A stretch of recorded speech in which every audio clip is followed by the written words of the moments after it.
Welcome to the Big Cat Lounge podcast, where we interview guests in a casual lounge setting from all over the world, sharing their insights one story at a time. We can be found on Spotify, YouTube, Apple, iHeartRadio, and much more. Please rate and subscribe to our show to stay updated on the Big Cat Lounge. Thank you so much for tuning in. Welcome to the Big Cat Lounge podcast. Thank you so much for tuning into the show. I'm Big Cat KZ, and today's guest comes from the Queen City in Charlotte, North Carolina. From homelessness to greatness, Joel is a prolific author and passionate speaker who has published 33 plus books in the past 15 years. He's a former award-winning corporate trainer and university lecturer.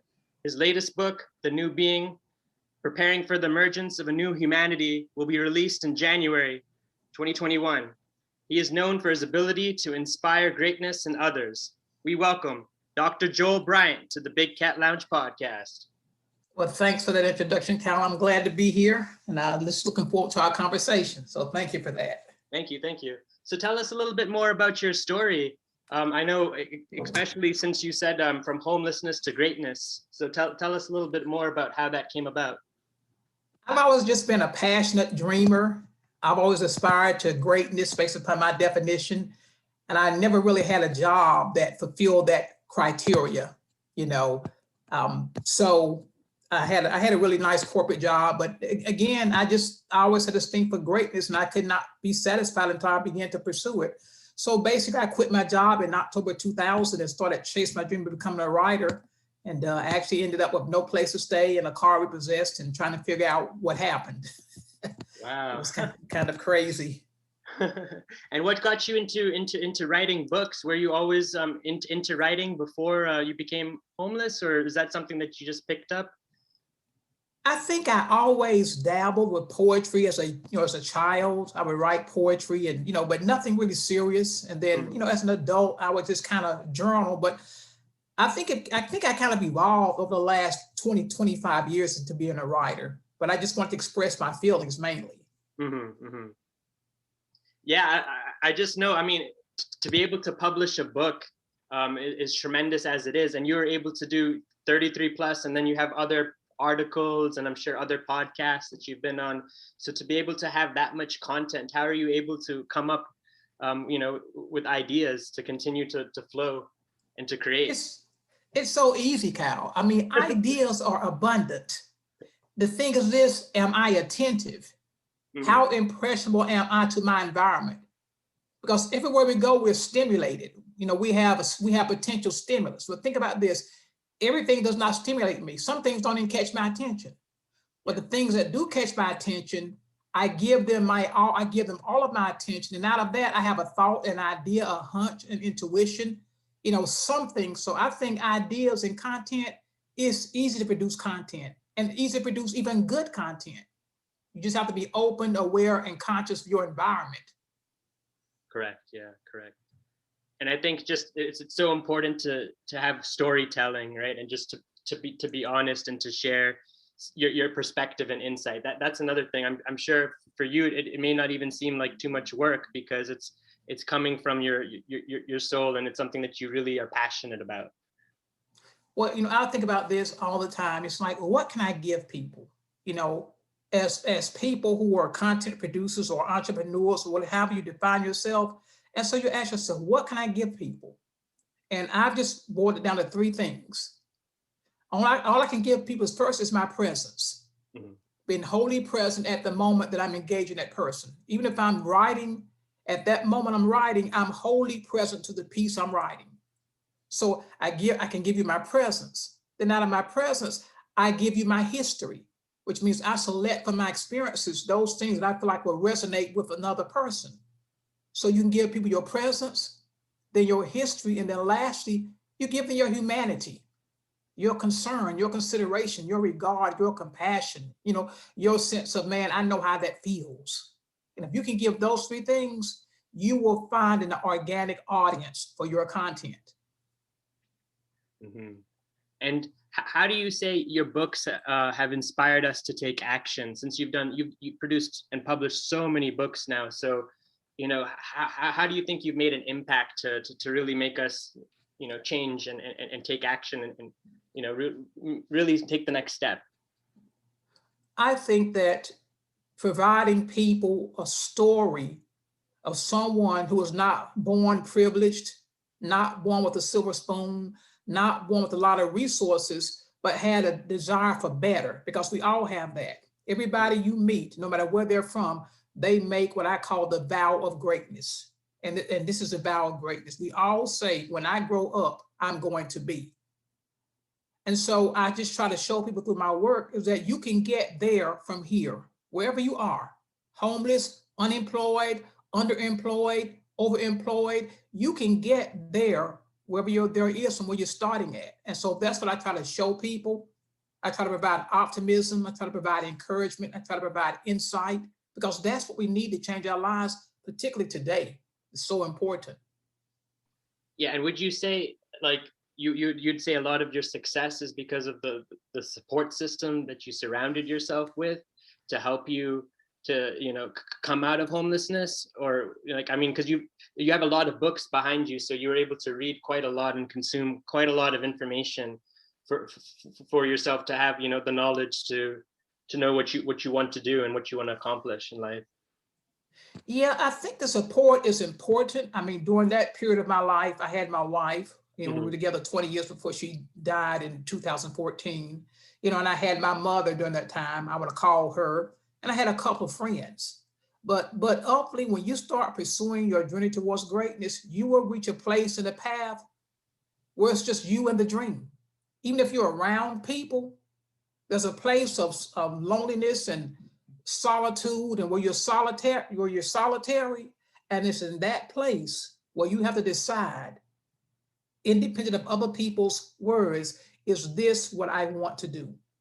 That's when you have your defining moment about your dreams. Mm-hmm. And for you, you're part of For Dreamers Only Academy. So tell us a little bit more about some of the work and some of the efforts you have there going on. Well, I utilize that. That's, of course, a digital platform where I just make videos and I just talk about greatness. Actually, I'm going to put together a really structured class this year, because my first book was called Journey Towards Greatness. And I'm going to use that book as the template for this class. So I use For Dreamers Only as a platform to just share a little 15, 10-minute snippets about some element that will help a person accelerate and accentuate their pursuit of greatness. Today's sponsor is Anchor FM app. Go download the free Anchor app today to get started. You can find it at your Play Store or App Store. It's everything you need to make a podcast, and it distributes everything for you so it can be heard on multiple platforms such as Spotify, Apple, Google Podcasts, and many more. This is what I'm currently using right now to edit and record my podcast, and you can do so from your phone or computer. And the tools are really easy to use to help document the Big Cat Lounge journey. So what are you waiting for? Go today and download it. I guess after you were able to produce and publish one book, then it just became something that you thought you just had to continue to go ahead and do, right? Like once you had that one showcase, it became ingrained in you that you wanted to continue to just produce content and just publish and give back. Yeah, I felt like I had a spot. Actually, when I wrote that book, I think it was maybe in 99, I really didn't have an idea for another book. I just knew that I loved greatness and I wanted to talk about greatness. But once I published that book, and then I just started having ideas for other books. And so I just kind of followed my desire. I just kind of followed it's like Sprite has a commercial. They used to have a commercial, obey your thirst. And that's all I did. I mean, I just obeyed my thirst. Yeah. Yeah, you never stopped learning, right? You continued to just progress along. So you have 3 degrees, and you got your doctorate in educational leadership from UNCC. So you've continued to have that hunger and that thirst, like you said. But you know what it is, Kyle? You and I have an innate need for expansion. Mm-hmm. Mm-hmm. We're not designed to contract. We're not designed to settle. We are designed, I say it this way, I use this phrase, and this phrase came from my latest book. I said, each of us has a capacity for immensity. And that means that no matter what I know, there's so much more to know. And for me, I love learning. I love reading. I love thinking. I love talking to smart people. I love talking to different people because those people give me something that I could not get on my own. Yeah, yeah. Yeah, I agree with you. And now more so than ever, before this pandemic, were you doing a lot of like virtual events, or did you mostly just go into like, you know, in-person offices and just, you know, in-person interactions? Yeah, it was more, you know, in person, you know, a Yeah, lot of one-on-one because I tend to deal with leaders. So yeah, I deal with people in a one-on-one environment. But I think the virtual environment allows us to serve more people in a ways that can be equally impactful. Because once we learn how to manage the medium, then it's still about the content. Once we get all the technical glitches in our presentation, those technical aspects, it's still about, can I use my story to impact another person in their struggle so they can find optimism and resilience to keep going? So the platform is only relative. In person is better, I think, yeah. because it's very hard. At least I will say, I don't think I've attended an event virtually that has given me the same kind of energy that I've gotten when I've been in an in-presence event. That's correct. That is true. Yeah, we just lose the interaction, and then just being able to see the audience and understand like just where you are and if they resonate or not, just to get that back and forth communication. Yeah, it's not the same, I think, virtually right now. But I think, you know what that's going to do, though? I think it's going to cause us to find better ways to communicate. And I don't mean necessarily slick technology. It means I'm going to have to bring the whole of my being to this presentation so that you can feel those parts of me that maybe were dormant or maybe operating at 10%. Now I've got to have my total being present and congruent so that I can utilize, you know, because think about it, Cal, all you and I have is our energy. You talk to some people, you leave energetic. You talk to others, you leave lethargic. What is the difference? So Yeah, I don't, yeah. Yeah, I agree with you. It's really, yeah. What do you leave behind when you have that conversation with someone? It's about like the tone, the positivity, and really like overall, like how is the sentiment? Like, yeah, and then can they take that to their day and go with it? That's important because, you know, we each, you know, we talk about like what I think they call it cyber footprints, that they can track where we've been because of, you know, how we search. But there are also, I call them soul prints, that everybody we interact with, we leave a little piece of ourselves there. And here's the crazy part. There have been people, Kyle, who have impacted my life profoundly. And guess what? At the time they did it, I wasn't aware of it. It took me 20 years going into the future to say, that was a defining moment 20 years ago. And I was totally oblivious to that person's impact on my life. So we have to just be aware that we leave soul prints wherever we go.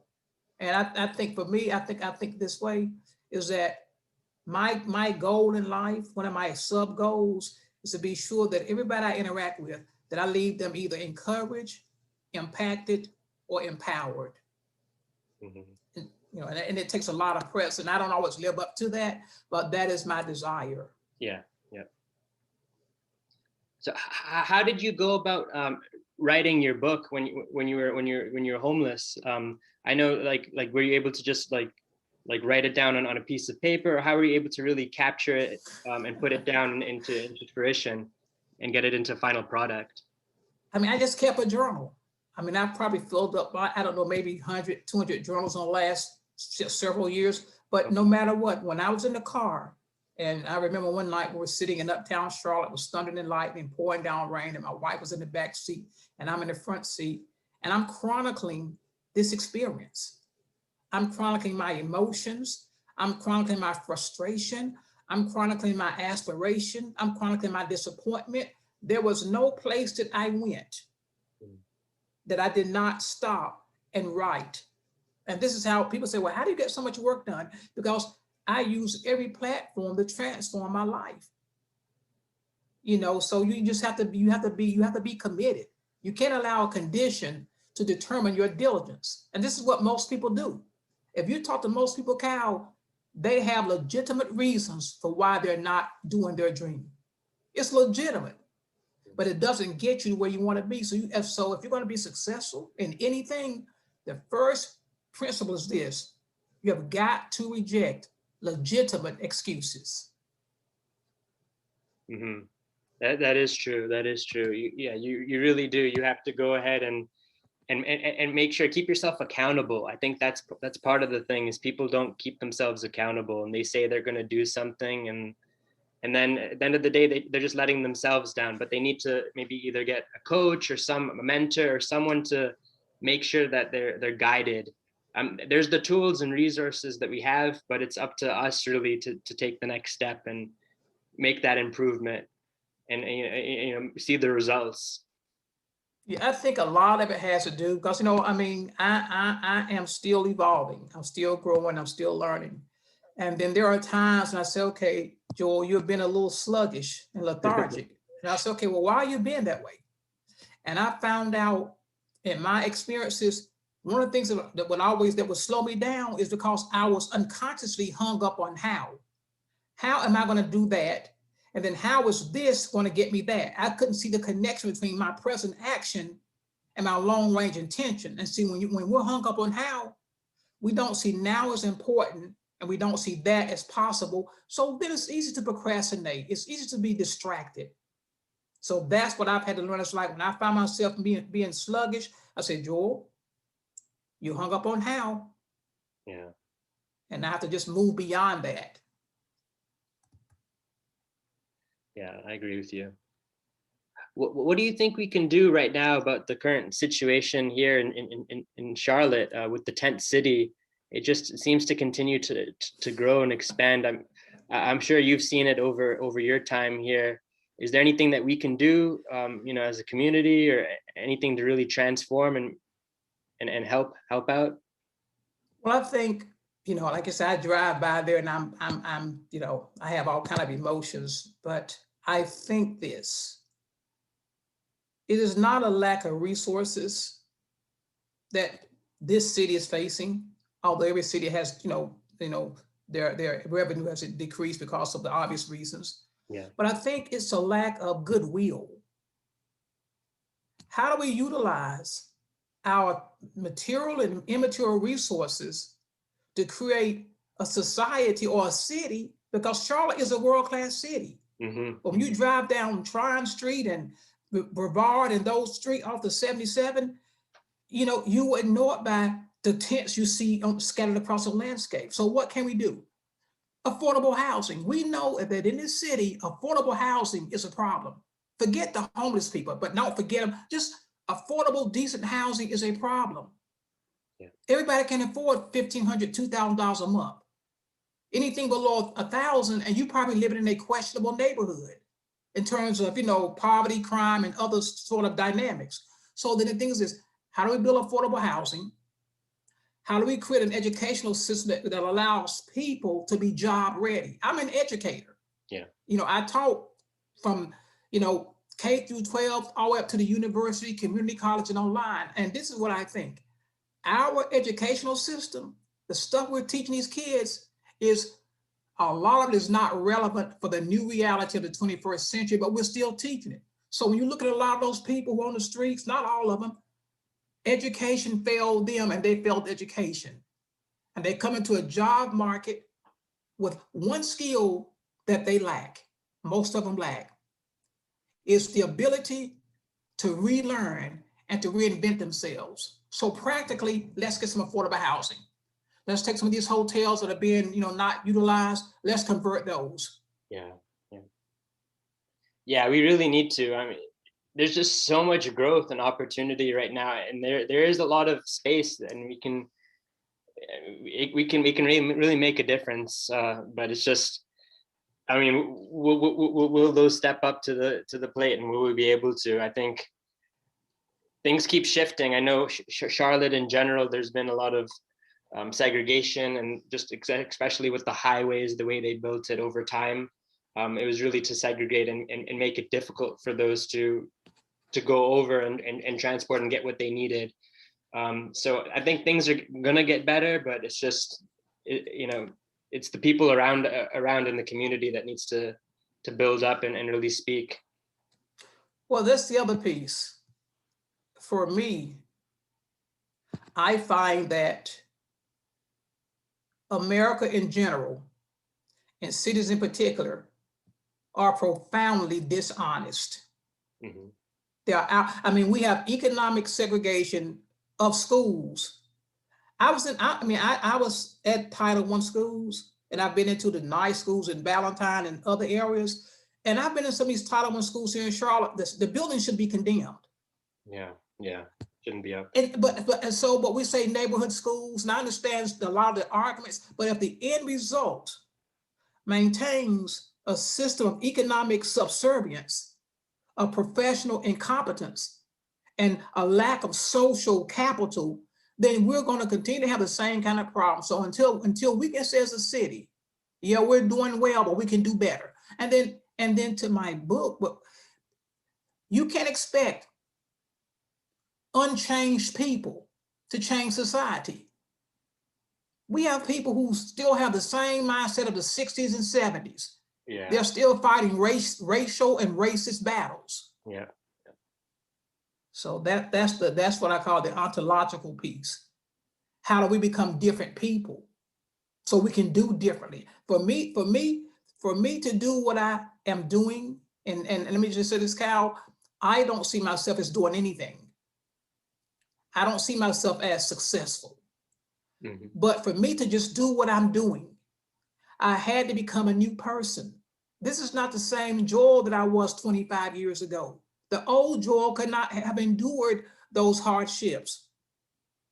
So I had to become a new person in order to have a new reality. And I think when we have the same old people who are not being changed on a personal level, they're going to bring their same perspective to the meeting, and they're going to have the same set of assumptions and the same set of superficial conclusions that are not really going to resolve the problem. That's really, to me, the larger issue. Yeah. I think right now too, with education, a lot of it is being exposed. I mean, it was always exposed to begin with some of the systems in place and just the way that the knowledge sharing was taking place in the curriculum. But now when it's virtual, you're noticing to see an increase in failure and dropout rate and just a lack of engagement, which is, it's very difficult to deal with, I think, with any educator, anyone right now, to really make sure that the students are doing what they need. I mean, before, I think people needed to also get like tutors and to have additional resources outside of school, but now even to have the basics is a challenge. Yeah, I mean, it's a question of structure, strategy, and tactics. Yeah. Or initiatives. And you can't fight every battle on every front. So then first is equal access. We have children who don't even have internet access. Without a high-speed internet access, you're just doomed. And see, this is what gets me. Because I go through all kind of communities and I'm thinking, man, this city, like every other city, is going to pay in about 10 to 15 years. They're going to pay for their negligence. Yeah. They're going to pay for their indifference. And at the same time, Cal, I'm a little different at the same time. As a parent, you got to hold yourself to a higher standard, because at the same time, and this is kind of dicey for me, but I don't think we should subsidize negligence. We shouldn't subsidize weakness. If a person can get out here and go figure out how to go buy something that is not really essential, and they can go to 10 stores and go online to 20 different websites, you can get out here and advocate for your child. Yeah. So I see a lot of parents, and we know there's a lot of different dynamics, but I just think also too, the same thing that we demand of our stakeholders, right? Our leaders. Mm-hmm. As a citizen, I've got to say, Joel, you've got to become a better steward of your child's education, which means you've got to get out off your butt and seek out resources, get empowered so that you can become a better advocate. That's because I'm going to tell you something, Cal, with the resource diminishment, you're going to see less and less of an attitude of what have been subsidized social programs. Mm.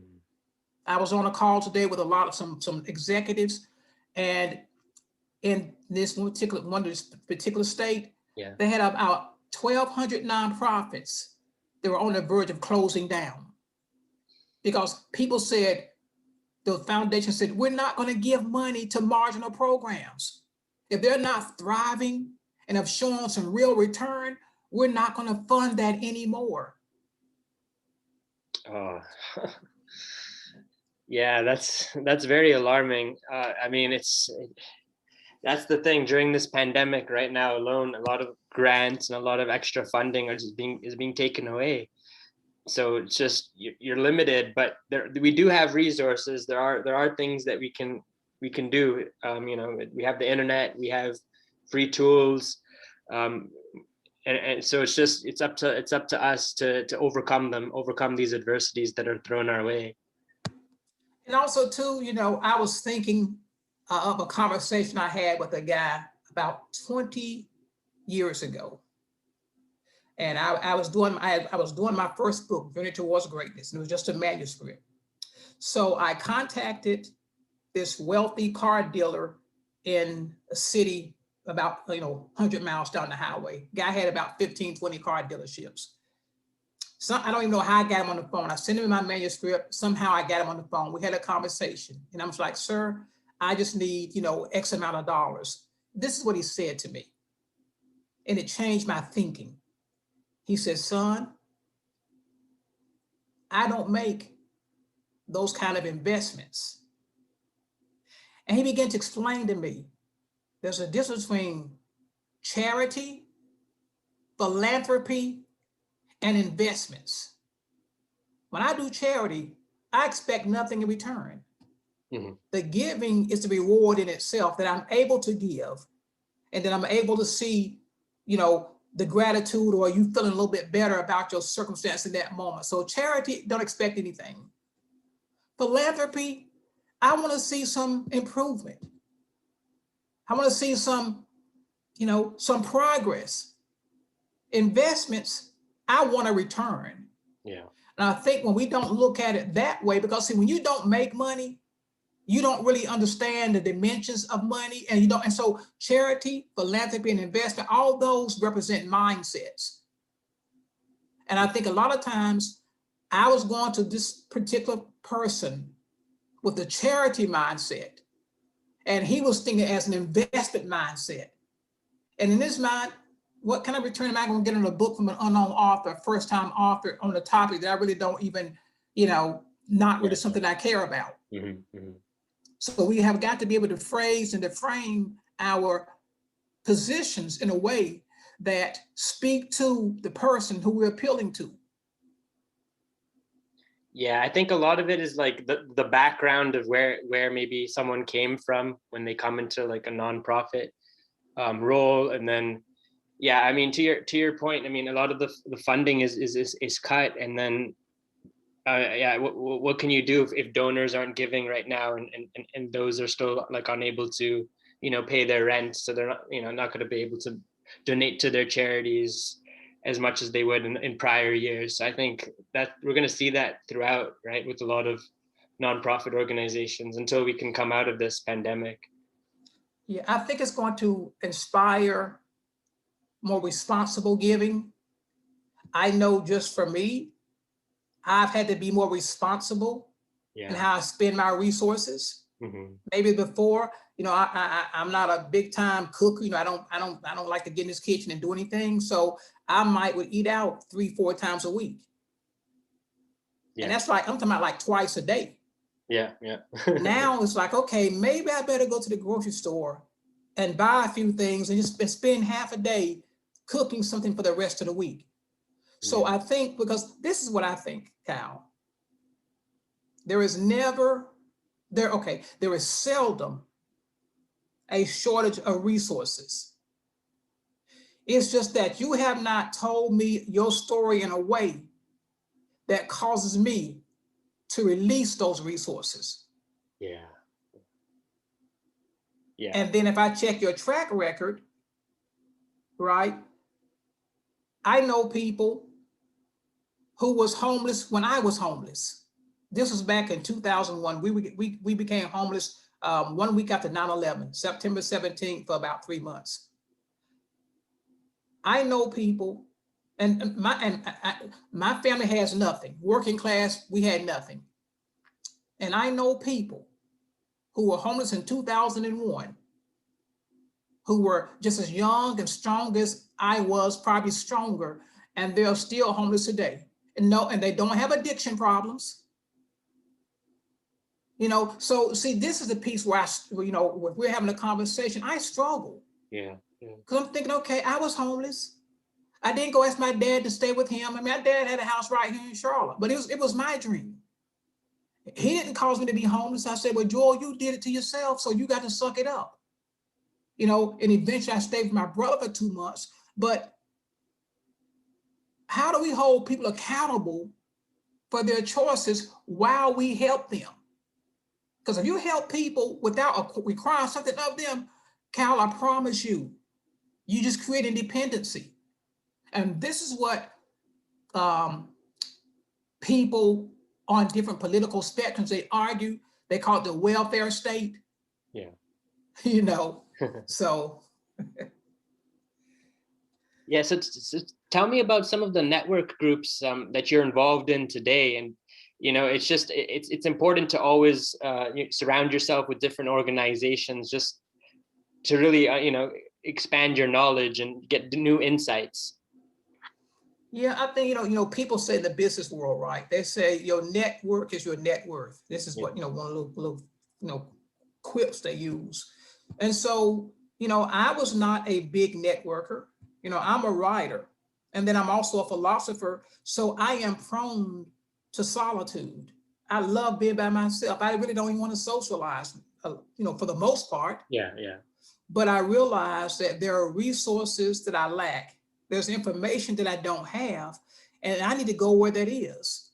So I began to just sort of become more, just more outgoing. I'm strategic about it. So I said, okay, I need to find, since I don't like a lot of socializing, I need to find high impact network groups where there is a multi-faceted benefit for being a part: social, emotional, spiritual, financial, professional. So I've been able to find 1 or 2 groups that fit me. Yeah. Because here again, you don't want to network with everybody. You want to network where when you first go to a networking event, you kind of feel awkward, and that's natural.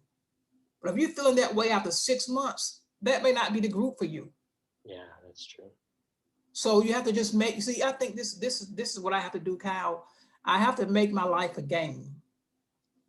I have to make it a thing of discovery. I have to stop taking things so seriously. It's okay, Joel, we went to that group. Yeah, they're okay, but they don't really fit you. You don't really fit them. So I just go to the next thing.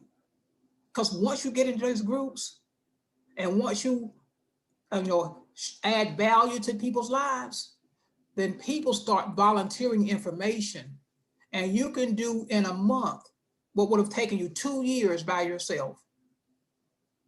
Yeah, it is. It's the community, and then when you're in a community like that, everyone's just motivating one another to do better, and everyone really truly cares, and they're very transparent and open. And also too, the conversation starts at a different level. It's like we all have friends or associates, and when we talk with them, there is a sort of mutual commiseration. We're all commiserating about, my girlfriend acting crazy, my wife's acting crazy, my son's acting crazy, my job's acting, we're commiserating. And and then the conversation might build from there to, Tom Brady won a Super Bowl and, sports. Yeah, yeah. And it might, but when you deal with some of these networking groups, the conversation starts with, so what are you trying to do right now? And it doesn't dismiss the humane parts of our lives. But see, when you have what I call these low impact, high cost relationships, you never get to a conversation to where you talk about solving problems. What kept me going during my homeless stage and what keeps me going now at this age in my life when a lot of my friends have retired, Mm-hmm. I have a vision for better. When you don't have a vision, you become lethargic, you become indifferent, you become lackadaisical, you start believing your own story of your own deficiency. So you want to find high impact networking groups that will allow you to raise the bar on how you deal with yourself. Is that clear? Yeah, no, that makes sense. Yeah, you've accomplished so much thus far. So what else is in store for you for the rest of the year and the future, since you have, the vision?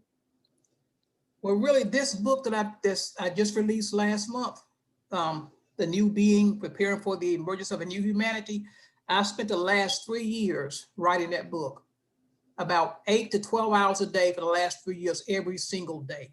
Wow. And so I'm committed.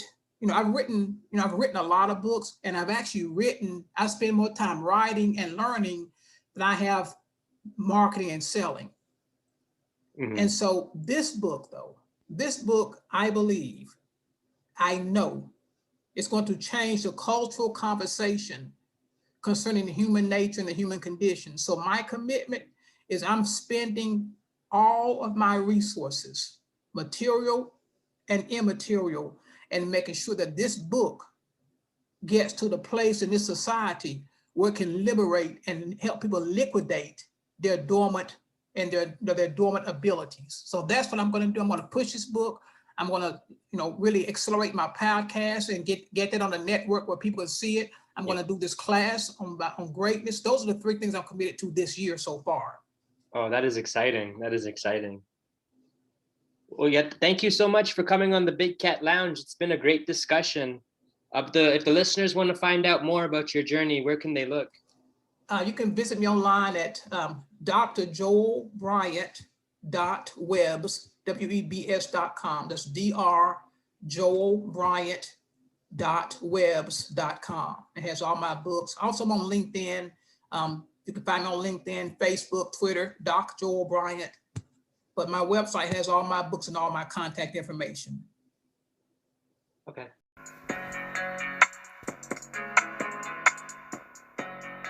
We are accepting applications if you think you have what it takes to be a big cat and be a guest on the show. Email us at bigcatlounge@gmail.com.